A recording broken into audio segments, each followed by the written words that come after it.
And we have the Denver Broncos versus the Kansas City Chiefs. Will Denver start a quarterback? I don't know. Let me just put it this way, though. Philip Lindsay, by the way, hurt. He will miss time, so that makes Royce Freeman, if you're looking for somebody off of waivers, a little bit more interesting. Look, I'm staying away from Denver Broncos. I just am, okay? David might disagree. I'm staying away from all Denver Broncos this week if I can avoid it. Kansas City, interesting tactically. If you watched, Tyreek Hill at the end of the first quarter there was on pace for over 800 yards and 8 touchdowns.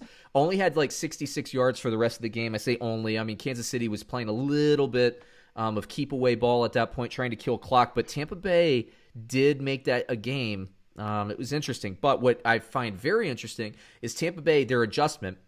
The third drive for Kansas City, they started to double cover Tyreek Hill. So what did Kansas City do? They just kept throwing the ball to Travis Kelce. And then the fourth drive, what did Tampa Bay do? They double covered Tyreek Hill and they double covered Travis Kelce. And then Kansas City didn't really get a lot of yards after that. They did get that touchdown, the BB, that the third touchdown to Tyreek Hill. They did get that, but it was actually perfect coverage. The cornerback just turned his head at the exact wrong time there. I mean, that ball went like an inch over the cornerback's helmet. So fantastic play. But what I'm saying is the NFL is a copycat league. We're going to see a lot more double coverage on Kelce and Tyreek Hill. Who's going to be the other guy? Is it going to be Kansas City getting Clyde Edwards-Helaire in more space? I think they will. I think we'll see more in the screen game. And Sammy Watkins has to win his matchups because Demarcus Robinson and Mecole Hardman, the more I watch them, the more I'm convinced that they're not actually that good and they're only open based on scheme.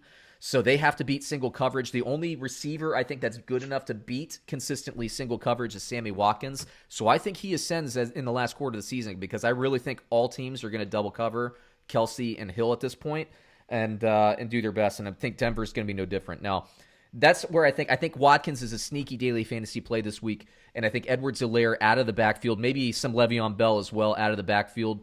Hill and Kelce are obviously starts, but don't expect massive numbers, at least for the next couple of weeks until Kansas City proves that the other guys can beat him. Take it away, David. Yeah, I'm gonna have to agree. Mecole Hardman's not really a good player. No.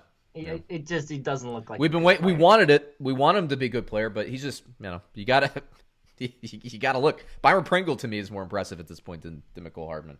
Yeah, and my concern with Mecole Hardman coming into the year, it wasn't the talent at all. It was that he wasn't seeing the field when Tyreek Hill was healthy. Last year, his splits with Hill on the field and with Hill out, they were like night and day. He got all of his production when Hill was out, and when Hill came back, he fell off a cliff. They had no justification, incentive, whatever you want to call it, to use him.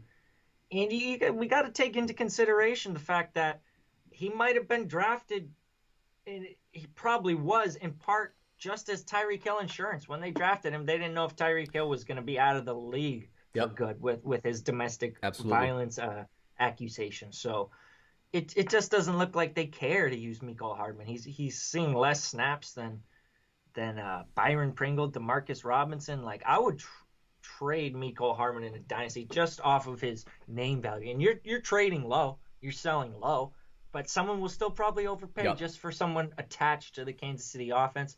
And I'm not so sure they don't bring in better wide receivers to replace Hardman. I'm not just going to assume that when Sammy Watkins is gone, Hardman's going to be the number 2. They're going to want to surround Patrick Mahomes with playmakers. And right now, Mecole Hardman doesn't look like too much of a playmaker other than getting open on long bombs where he can use his speed and just kind of run straight down the field. I do like the Sammy Watkins call, especially because they have New Orleans and Atlanta 15 and 16. This week, I do think it's going to be a CEH week, especially against Denver. They should be ahead, well ahead. And you hope he's able to get in the end zone again. He was able to get in the end zone the first time they played week 7. Only 8 carries, but 46 yards, a touchdown. So he's getting some goal line work, some red zone work. So, I was hoping for more from CEH this past week. It's definitely concerning that he only caught 1 ball against. It's a tough matchup against Tampa. I think that was matchup based, but it absolutely was. But 4 points, that's pretty brutal. So, it makes you realize that you're going to have to start taking these matchups into consideration with Edwards-Helaire and thinking about benching him in bad matchups. Luckily, he doesn't really have a bad matchup for the rest of the year. Yep. Let me hit you with the line here. We have Denver according I'm to taking Kansas City. I don't care what the line is. plus 28. I'm joking. It's plus 13.5. Yeah. Give me the Chiefs. Yeah, I'm taking the Chiefs as well, regardless of whether or not they have a quarterback back. You know what the disappointing thing? I don't want to talk too long because I've already ranted about this. Disappointing thing is, Rippon.